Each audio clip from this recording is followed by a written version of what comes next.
Iya, rekan-rekan semua, selamat bertemu kembali dengan saya Husin Wijaya dari Pasar Mentor. Kali ini kita mengundang seorang pakar ekspor yang bergelut di bidang ekspor UMKM. Jadi Pak Khairul Amin adalah founder daripada Ekspor ID dan dia sangat concern dengan ekspor teman-teman daripada UMKM ini dan kita menyapa beliau sebentar ya. Pak Khairul Amin, apa kabar? Baik, Coach Husin, Wah, terima kasih ya sudah hadir di tengah-tengah kita. Semoga sama-sama. kontribusi kamu bisa bermanfaat bagi rekan-rekan dari pasar mentor ya. Nah, mereka bisa Amin. mendengarkan dengan apa mendapatkan manfaat sebesar-besarnya. Baik, Waktu dan tempat untuk Mas Koril Amin. Silakan. baik. Terima kasih, Coach Husin, atas kesempatannya. Sebelumnya saya ucapkan terima kasih banyak telah diberikan kesempatan untuk sharing-sharing di Pasar Mentor. Hari ini saya akan sharing-sharing terkait ekspor, khususnya bagi UMKM dan gimana pemanfaatan digital ekonomi untuk kegiatan ekspor. Karena memang sekarang eranya adalah era digital, jadi kita harusnya bisa untuk menyesuaikan diri sehingga kita bisa memudahkan segala kegiatan termasuk kegiatan ekspor. Terus kemudian ini saya, jadi sekilas tentang saya adalah Khairul Amin, founder dari Ekspor ID. Secara akademis saya terakhir mendapatkan kesempatan belajar dari China terkait e-commerce atau perdagangan internasional juga. Terus saya sekarang masih aktif bekerja sebagai ASN di Direktorat Jenderal Bea dan Cukai dan sebagai ekspor trainer dan aktivis. Sekilas saja tentang Ekspor ID, jadi Ekspor ID adalah salah satu platform digital edukasi dan akselerasi ekspor di Indonesia, yang mana program-program kami adalah memberikan edukasi ekspor secara gratis kepada teman-teman yang ingin belajar. Selain itu, kita juga berkolaborasi dengan banyak pihak, termasuk pemerintah, terus platform ekspor lainnya, platform-platform startup edukasi lainnya, dan juga platform pembiayaan dan sebagainya, untuk mempermudah teman-teman bisa enabling ekspor.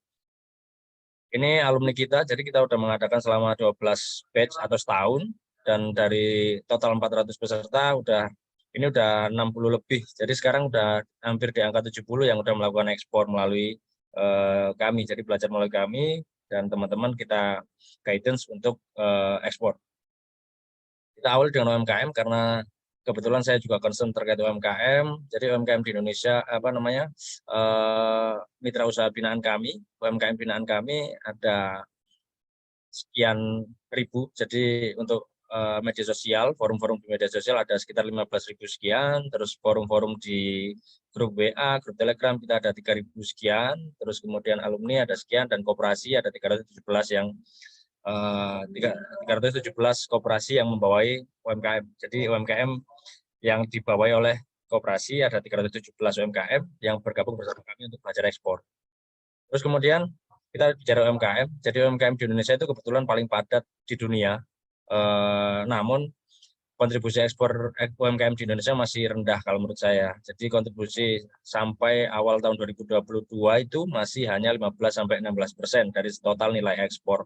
Harapan saya adalah dengan adanya platform edukasi yang saya buat, terus kemudian edukasi ekspor melalui digital, kita bisa memperbesar peluang-peluang UMKM untuk bisa melakukan ekspor, sehingga statistik ekspor untuk nilai perdagangan ekspor kita khususnya bagi UMKM semakin besar. Yang mana peran UMKM sangat tinggi sekali untuk perekonomian global, baik global maupun nasional. Jadi untuk GDP secara global aja UMKM menyumbang setengah dari GDP global. Kemudian bisnis dunia, 9 dari 10 bisnis dunia dikontribusikan oleh UMKM juga. Terus kemudian pastinya adalah menciptakan lapangan kerja. 2 dari 3 pekerjaan dunia diciptakan oleh UMKM. Untuk nasional juga sama, jadi 61, sekian persen GDP di Indonesia dikontribusikan oleh UMKM. Serta serapan tenaga kerja pada tahun 2020, ini saya dapat data dari Kementerian Koperasi UGM, ada 97% serapan tenaga kerja dari teman-teman UMKM. Ini COVID-19 seringkali saya sampaikan di tiap slide saya bahwa adanya COVID-19 pasti memberikan dampak yang signifikan terhadap pelaku usaha termasuk UMKM. Jadi dengan adanya COVID-19 ini banyak sekali pelaku usaha bahkan UMKM yang kolaps atau tidak bisa melanjutkan kegiatan usaha. Jadi salah satu solusi yang saya berikan adalah belajar ekspor, karena memang selama pandemi ekspor di Indonesia itu masih sangat tinggi sekali nilainya, bahkan mencatatkan rekor dari 10 tahun terakhir. Sehingga sebuah peluang besar bagi teman-teman yang belajar ekspor untuk tetap bertahan di era pandemi. Jadi kenapa ekspor? Salah satu pidato dari Pak Presiden kita, Pak Jokowi, bahwa salah satu kunci pertumbuhan ekonomi adalah investasi dan ekspor. Kalau kita telisik dari rumus pertumbuhan ekonomi adalah consumption, investment, government expenditure, terus ekspor dikurangi impor. Jadi semakin besar ekspornya, maka akan semakin tinggi pula pertumbuhan ekonomi di Indonesia. Ini juga alasan kenapa kita ekspor. Yang pertama adalah mengurangi pengangguran, pasti. Tadi sudah disampaikan bahwa lapangan pekerjaan juga bisa tercipta dengan adanya kegiatan ekspor. Devisa negara pasti akan bertambah ketika kita ekspor. Kemudian persaingan dalam perdagangan internasional juga dampak positif yang kita bisa berikan ketika kita melakukan ekspor. Ini beberapa contoh teman-teman yang udah ekspor. Ini kebetulan dari mahasiswa salah satunya. Terus kemudian kita juga bisa lihat bahwa cicak kering juga bisa diekspor. Terus kemudian yang terakhir adalah kementerian-kementerian terkait, termasuk Kemendak, juga berkolaborasi dengan banyak pihak, termasuk yang di sini adalah memberikan pembiayaan, kemudahan permodalan bagi teman-teman yang ingin melakukan ekspor. Ini juga sering saya sampaikan. Jadi kalau dunia punya tujuan ya ada di SDGs 2030, Indonesia juga punya visi 2045. Jadi ekspor ada di dua-duanya ternyata. Jadi seberapa penting ekspor itu bisa kita lihat bahwa dunia pun concern terkait ekspor, sehingga dimatrikulasi di visi Indonesia 2045 bahwa sekarang ini banyak sekali kemudahan-kemudahan dan fasilitas yang diberikan oleh pemerintah untuk melakukan ekspor untuk menuju Indonesia 2045, yang mana tujuannya adalah menjadikan Indonesia sebagai salah satu negara pemasok utama dunia, masuk 10 besar, yang sampai sekarang masih belum. Yang mana kontradiktifnya adalah Indonesia memiliki banyak sumber daya alam, sumber daya manusia yang harusnya ini bisa dengan sangat mungkin dengan sangat possible untuk dicapai sama Indonesia. Ya melalui tangan-tangan kita sebagai eksportir baru untuk meningkatkan performa Indonesia di mata dunia. Kita masuk ke digital ekonomi. Jadi kalau ini saya dapat dari salah satu sumber terkait ekonomi digital. Jadi kalau digital ekonomi itu ada 8 unsur. Untuk ekspor sendiri saya bisa ambil masuk ke 6 unsur di sini. Ada industri, termasuk digitalisasi industri, kemudian edukasi, terus kemudian ya edukasi seperti yang kita lakukan melalui digital. Terus kemudian mobilitas, infrastruktur itu juga salah satunya, agriculture, kemudian kemudahan produksi melalui digital, terus kemudian commerce atau perdagangan pastinya, terus banking dan insurance untuk pembayaran ekspor, karena ekspor itu dilakukan antar negara sehingga kemudahan pembayaran pun sekarang juga menjadi concern karena tidak saling bertemu, tapi kita harus bisa menciptakan trust antar penjual dan pembeli dengan pembayaran ini. Dan ketika digitalize dari data Kementerian Koperasi UMKM bulan lalu, jadi ada 19 juta UMKM pelaku usaha di Indonesia udah go digital.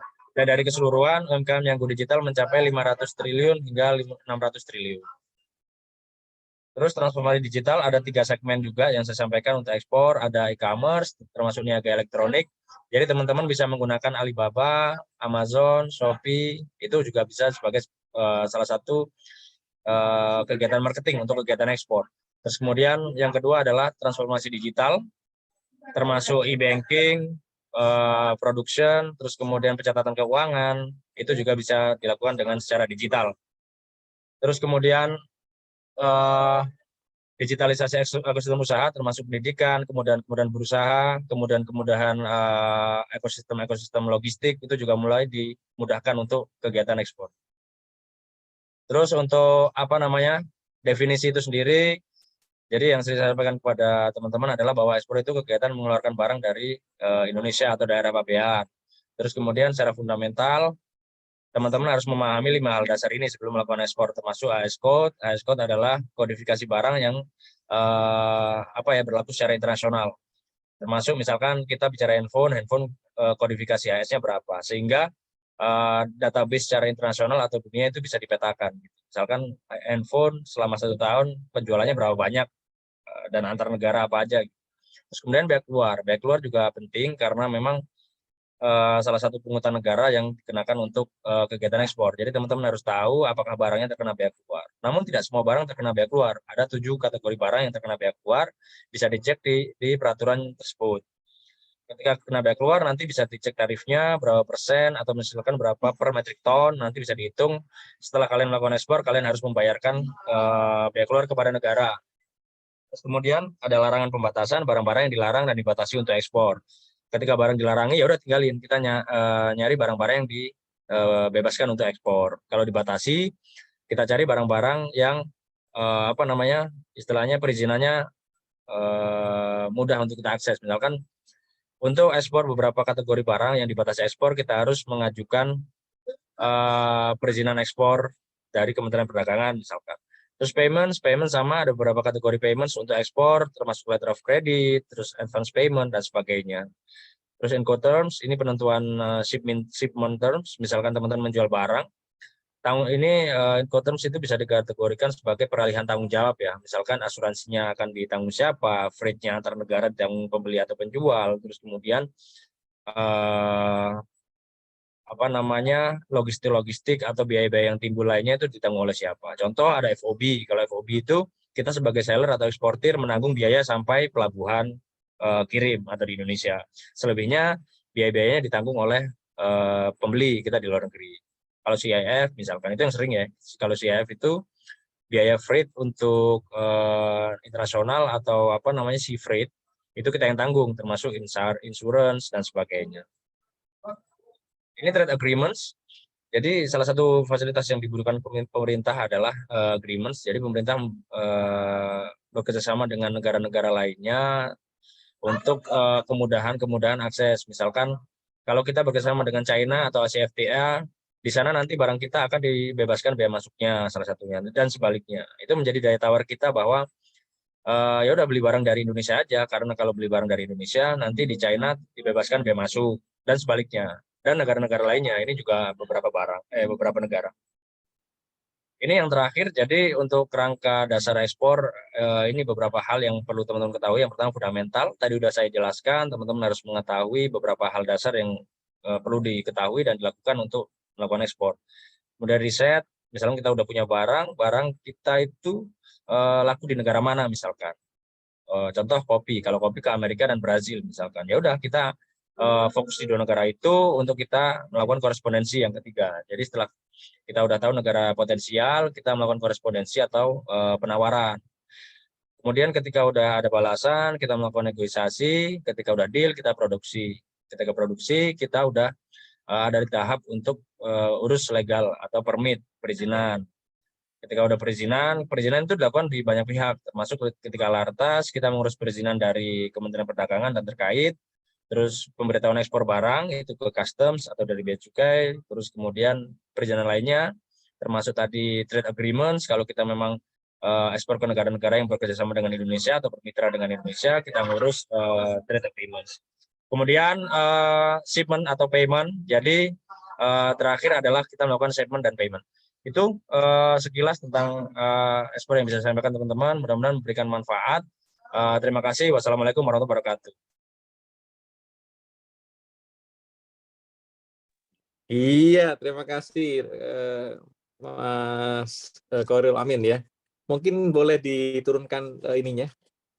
Ya, mudah-mudahan nggak noise, jadi emang agak rame.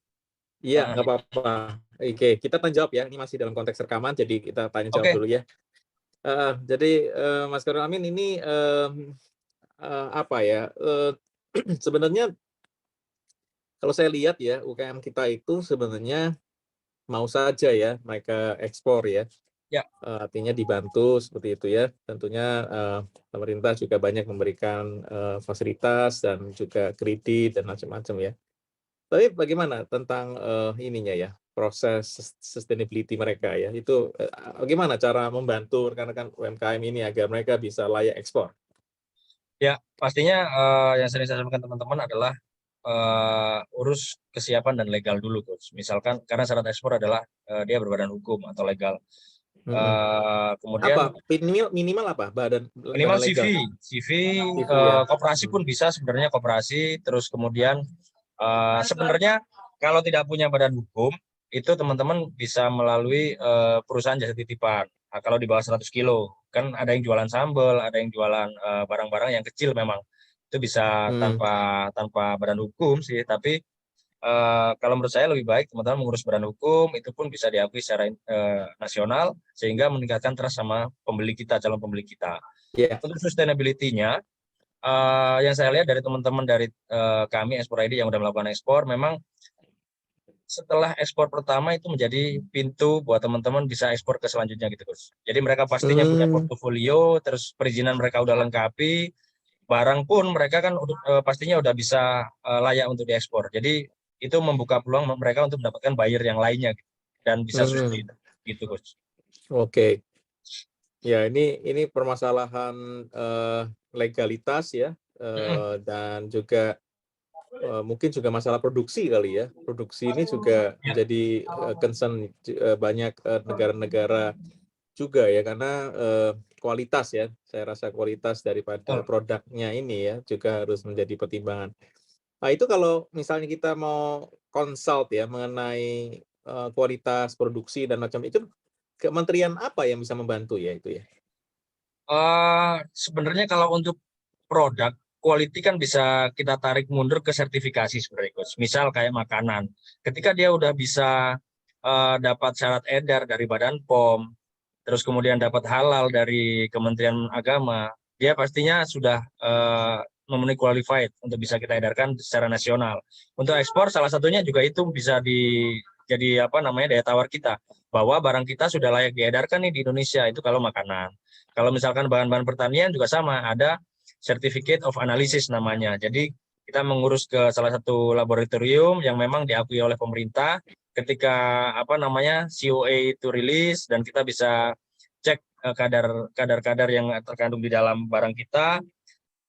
Misalkan beberapa negara itu nggak boleh ada gluten gitu misalkan. Contoh misalkan, ketika ternyata barang kita masih ada kandungan-kandungan yang masih tidak diperbolehkan oleh beberapa negara, ya kita gimana nih untuk meningkatkan quality biar mereduce glutennya atau dan sebagainya lah. Seperti itu, Coach. Jadi bisa melalui beberapa sertifikasi tergantung barangnya itu gitu, Coach. Oke.